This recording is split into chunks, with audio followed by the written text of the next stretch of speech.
Hello welcome and अस्सलाम वालेकुम। उम्मीद है कि आप सब खैरियत से होंगे। Welcome back to another video. आजकल जो न्यूज़ इन ट्रेंड चल रही है within Australia and all across the globe वो ये चल रही है कि ऑस्ट्रेलिया ने अपनी जो इमिग्रेशन है उसको कम कर दिया, उसको रिड्यूस टू हाफ कर दिया है।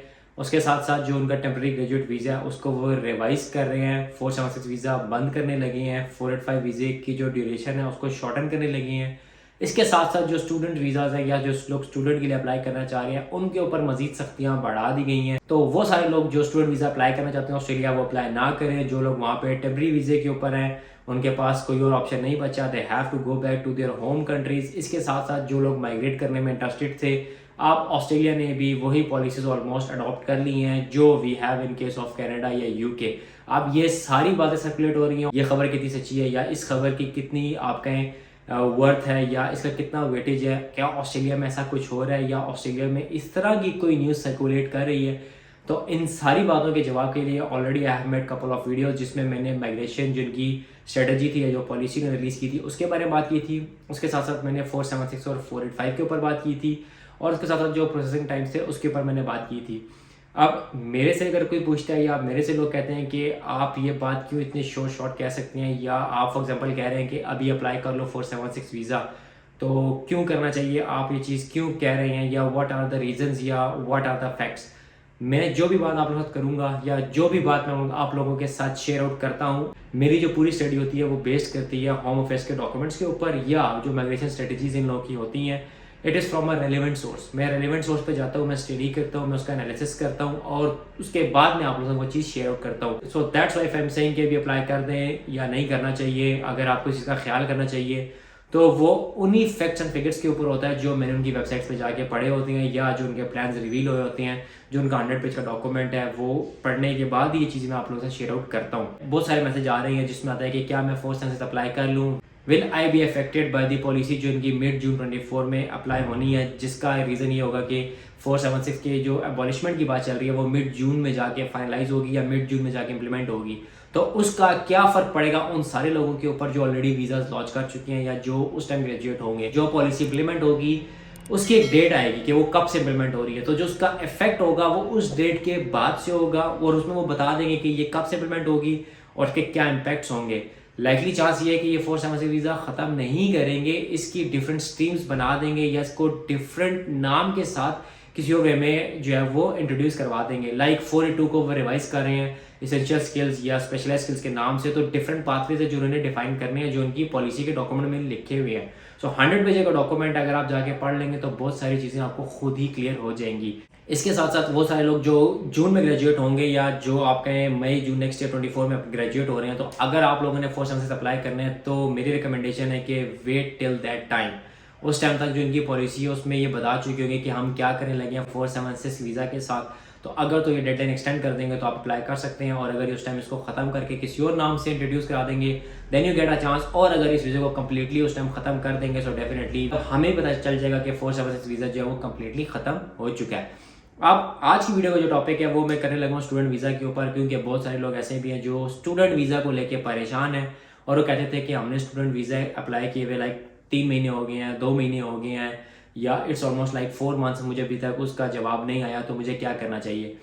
अब ये होता है कि होम अफेयर्स ना एक वीज़ा कैटेगरी को पिक करता है और उसकी ना प्रोसेसिंग स्टार्ट करता है और उसके ग्रांट देना शुरू करता है, बिकॉज इनके ऊपर जो प्रेशर है वो बहुत ज़्यादा है। जो लोग ऑन शोर हैं वो पीआर का प्रेशर डाल के बैठे हुए इनके ऊपर, वो कहते हैं कि आप पीआर की एप्लीकेशंस को डिले क्यों कर रहे हैं। तो डेफिनेटली डिफरेंट तरह की पिटीशन साइन करना शुरू कर देते हैं, वो शोर मचाते हैं। और डेफिनेटली होम अफेयर्स ने जिस तरह 476 एक टाइम तक पिक किया, बहुत सारे लोगों की एप्लीकेशन को फाइनलाइज किया, ग्रांट दिया, तब तक वो पीआर को उस तरह ग्रांट नहीं दे रहे थे। अब रिसेंटली उनका ट्रेंड जो है वो पीआर की तरफ चला गया, वो पीआर के ग्रांट्स दे रहे हैं। तो बहुत सारे लोग ऐसे हैं जिनको 3 दिन में भी ग्रांट आया फॉर 190, बहुत सारे ऐसे लोग हैं जो 12-12 14-14 महीने से वेट कर उनको अभी तक ग्रांट नहीं आया। बट इन शॉर्ट वो पीआर के एप्लीकेशन के ऊपर इस टाइम फोकस कर चुके हैं। स्टूडेंट वीज़े पे इस टाइम का फोकस नहीं है बिकॉज जो इनटेक है स्टूडेंट वीज़े की वो फरवरी की इनटेक है।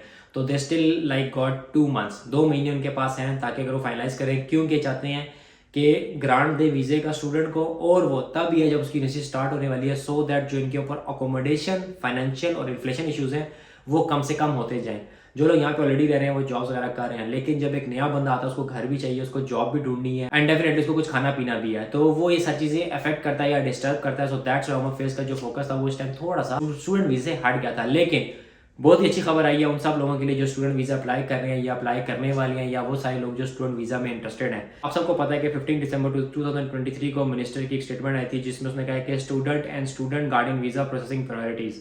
इसमें उसने बता दिया कि हम जो स्टूडेंट वीज़ा उसकी प्रोसेसिंग के ऊपर क्या करने लगी हैं, हमारी क्या प्रायोरिटीज़ होंगी, कितना टाइम में वीज़ा जो है वो प्रोसेस करेंगे। डेफिनेटली जो आपका estimated processing time home affairs की वेबसाइट पे लिखा है, जो वो हर महीने अपडेट करते हैं, उसके अकॉर्डिंगली आपका वीज़ा जो है वो ग्रांट होगा। अब वहाँ पे लोग कहेंगे कि 55 डेज लिखा हुआ है, लेकिन मुझे 2 से 3 महीने हो गए हैं। बहुत सारी वीज़ा कैटेगरीज में जो प्रोसेसिंग टाइम लिखा होता है उससे बात ऊपर चली जाती है और उससे पहले भी वीज़ा फाइनलाइज हो जाता है, because that's an estimated processing time. वो उसमें होता है कि 90% एप्लीकेशन वो उस टाइम तक फाइनलाइज कर देते हैं, लेकिन स्टूडेंट वीज़ा जो है वो 2-3 चीज़ों पे और मैटर करता है। उसमें आपका कोर्स, आपकी यूनिवर्सिटी, आपकी पास क्वालिफिकेशन, आपकी एसओपीज, आपकी स्टेटमेंट्स और किस कंट्री से आप अप्लाई कर रहे हैं, ये सारी चीज़ें मैटर करती हैं फॉर स्टूडेंट वीज़ा।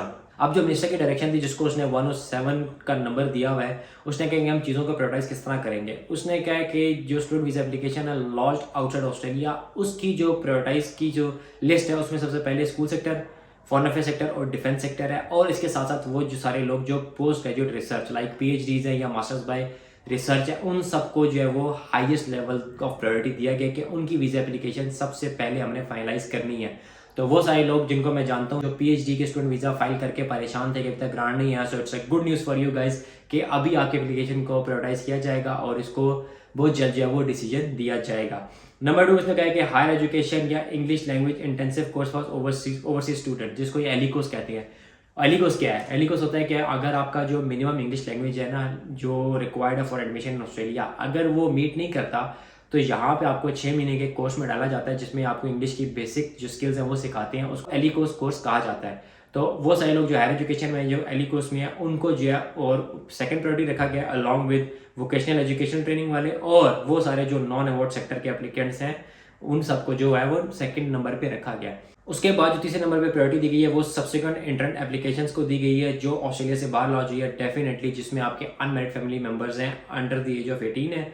और फिर जो लास्ट प्रायोरिटी दी गई है वो गई है all student guardian visa application launch in और आउटसाइड ऑस्ट्रेलिया। ये वो प्रायोरिटी लिस्ट है जो इनके मिनिस्टर ने बताया कि इसके अकॉर्डिंगली हमने वीजा को जो है वो प्रोसेस कर देना है। अब इसका ये मतलब नहीं है कि आज आपने वीजा लॉन्च किया तो कल आपको ग्रांट आ जाएगा, इसका सिर्फ ये मतलब है उसने एक प्रायोरिटी लिस्ट बता दी है कि हम किस हिसाब से वीज़ों को प्रायोरिटाइज करेंगे, स्टूडेंट वीज़ा जो हमारे पास आएंगे और उसके अकॉर्डिंगली हम उनके डिसीजंस देंगे। फॉर एग्जांपल 500 वीज़ा अगर लॉन्च हो रहा है ना और उसमें से अगर 10 पीएचडी वाला है तो उन पीएचडी वालों को प्रायोरिटी दी जाएगी। उसके बाद अगर मास्टर्स वाले हैं उनको प्रायोरिटी दी जाएगी। इसके साथ साथ एक और बात बताना चलूँ, वो सारे लोग जो स्टूडेंट वीज़ा अप्लाई कर रहे हैं क्योंकि मैसेजेस आते रहते हैं और लोग के जहन में कन्फ्यूजन भी हैं। जिस तरह यहाँ पे आके पहले यूनिवर्सिटी स्वैपिंग जो है वो बहुत कॉमन थी, यूनिवर्सिटी में कॉलेज में चले गए, कॉलेज में और डाउनग्रेड कर लिया ताकि हम जो है वो फीस कम हो जाए, पैसे कमा लें। तो इस वजह से ऑस्ट्रेलिया ने जीटी की जगह genuine student test GST introduce करवाया था। अब जो लोग वहाँ हैं वो कहते हैं कि अगर हम कॉलेज में एडमिशन लें तो क्या होगा। देखें ये चीज़ यहाँ मैटर करती है। अगर आप यूनिवर्सिटी में अप्लाई करते हैं और लेवल 1 की यूनिवर्सिटी अप्लाई करते हैं, यहाँ पे 10 से 12 यूनिवर्सिटीज़ ऑस्ट्रेलिया में जो लेवल 1 की यूनिवर्सिटीज़ है लाइक मैंने डिकन है, top class university of New South Wales है, इस जो बड़ी बड़ी यूनिवर्सिटी जो नाम आपने सुने हुए हैं, अगर आप उनमें अप्लाई करते हैं तो डेफिनेटली उनका बहुत बड़ा रोल होता है आपके वीज़ा ग्रांट में। लोग उनमें अप्लाई करते थे, आते थे, वीज़ा ग्रांट होता था, आगे कॉलेज स्विचिंग करते थे, जिसकी वजह से यूनिवर्सिटी भी सफ़र करती थी और कॉलेजेस जो है वो उसका बेनिफिट लेते थे। तभी ये सारा जो सिस्टम है इसको इन्होंने रिवाइज किया है। अब अगर आप ओवरसीज से यहाँ अप्लाई करें कॉलेजेस में तो आपको जो वीज़ा का रिफ्यूजल चांस है वो बढ़ जाएगा। इसीलिए वो सारे लोग जो पढ़ाई में इंटरेस्टेड हैं and if they are keen towards career success या हायर एजुकेशन, मेरा मशवरा है कि आप लेवल 1 की यूनिवर्सिटीज़ की कोशिश करें, उसको टारगेट करें, उसमें एडमिशन लें ताकि आपका जो वीज़ा है उसका ग्रांट का चांस बढ़ जाए। दूसरे नंबर पर जो चीज़ मैटर करती है वो ये मैटर करती है कि जो आपकी मास्टर्स डिग्री है डेफिनेटली उसको प्रेफरेंस दी जाएगी एज़ कम्पेयर टू आपके डिफरेंट कोर्सेज। तो अगर आपकी मास्टर्स डिग्री आप करने जा रहे हैं उसके कंपैरिजन में फॉर एग्जांपल अगर आप डिप्लोमे में एडमिशन लेते हैं तो डिप्लोमे का जो वीज़ा ग्रांट का चांस है that will be less as compare to masters degree. और एक और चीज़ जो मैटर करती है वही मैटर करती है कि आप किस कंट्री से अप्लाई कर रहे हैं। अगर आप पाकिस्तान की बात करूँ इस टाइम में तो पाकिस्तान लेवल 3 पे आया हुआ इस टाइम।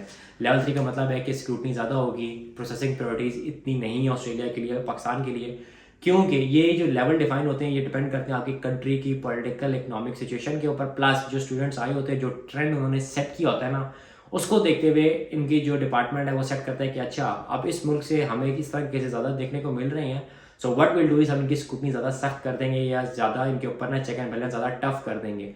तो इस हिसाब से लेवल सेट होते हैं। इस टाइम पाकिस्तान लेवल 3 में है। तो सारे लोग जो पाकिस्तान से अप्लाई किया उनको 2 से 3 महीने आराम से लगेंगे वीज़े ग्रांट में। हो सकता है कि इस स्टेटमेंट के बाद थोड़ा सा जो है वो प्रोसेस तेज़ हो, बट मैं ये नहीं कहता कि जिनको 2 महीने हो गए उनका ग्रांट आएगा ही आएगा, या 3 महीने हो गए तो ग्रांट आएगा ही आएगा। ये ज़रूर है कि अगर 60 दिन या 70 दिन लग रहे थे, हो सकता है अभी 40 डेज़ में वो डिसीजन देने की कोशिश करें। तो ये चीज़ आपने माइंड में रखनी है जब आप अप्लाई कर रहे हो कि आपने अच्छी यूनिवर्सिटी सेलेक्ट करनी है, आपने अच्छा कोर्स सेलेक्ट करना है, और आपने ये कोशिश करनी है कि जो आपकी बैंक स्टेटमेंट है वो अच्छी होनी चाहिए अलॉन्ग विद योर SOPs। अगर तो आपने 3-4 चीज़ें अच्छी सबमिट कराई हैं और if you are keen enough और आप वाकई पढ़ने के इंटेंशन से आ रहे हैं, तो जो आपके वीज़ा का ग्रांट है दैट इज़ गारंटेड 100%। क्योंकि केस ऑफिसर को कोई ऐसी चीज़ नहीं मिलेगी जब वो देखेगा कि आपकी पास्ट स्टडी भी अच्छी थी, आपकी यूनिवर्सिटी भी अच्छी है, आपके SOP में लिखा हुआ है कि what you have done previously and why you are coming to Australia. तो उसके पास कोई ऐसा रीज़न नहीं बचता जिसके ऊपर वो कहे कि यार मुझे जो शक है कि बच्चा यहाँ पे आके पढ़ाई करेगा या नहीं करेगा। प्लस आपके फाइनेंशियल्स अच्छे हैं और आपके जो होम कंट्री से टाइज हैं वो अच्छी हैं, तो उसके पास जो ये रीज़न होती हैं कि यार you will not go back to your home country, या आप यहाँ पे रुकोगे या आप पैसे कमाने में ले जाओगे, सो वो सारे रीजन आप जस्टिफाई कर दोगे। सो मैं सजेशन टू ऑल दो जो स्टूडेंट वीज़ा अप्लाई करने लगे हैं, apply straight away. Student visa का तो ये है कि ये कभी बंद नहीं होगा, बिकॉज स्टूडेंट वीज़ा जो है इनकी चौथी बड़ी इंडस्ट्री है जो इनकी इकोनॉमी में कंट्रीब्यूट करती है। सो स्टूडेंट वीज़ा के ऊपर सख्ती ज़रूर करेंगे, लेकिन ये उसके ग्रांट्स भी देते रहेंगे। बट फॉर 476 जून 2024 तक, जब तक कोई डिसीजन नहीं आता, जब तक प्रॉपर कोई स्टेटमेंट रिलीज नहीं होती, like I have told you guys in case of Covid visa कि 6 महीने पहले वार्निंग दी थी कि इस डेट को खत्म हो रहा है, उससे पहले पहले जिसने अप्लाई करना है वो अप्लाई कर ले। इसी तरह इस वीज़े को बंद करते हुए definitely they will issue a statement, they will issue a proper letter कि हम इस डेट को ख़त्म करेंगे। अप्लाई करना आपके हाथ में है, डॉक्यूमेंट प्रोवाइड करना आपके हाथ में है, अपने केस को स्ट्रॉन्ग करना आपके हाथ में है, and the decision is in the hands of Almighty. तो आपने उसे दुआ करनी है, अपनी नीयत साफ रखें, एंड इंशाल्लाह you all will be granted with your visa. मिलते हैं अगली वीडियो में, टिल देन टेक केयर, अल्लाह हाफिज़।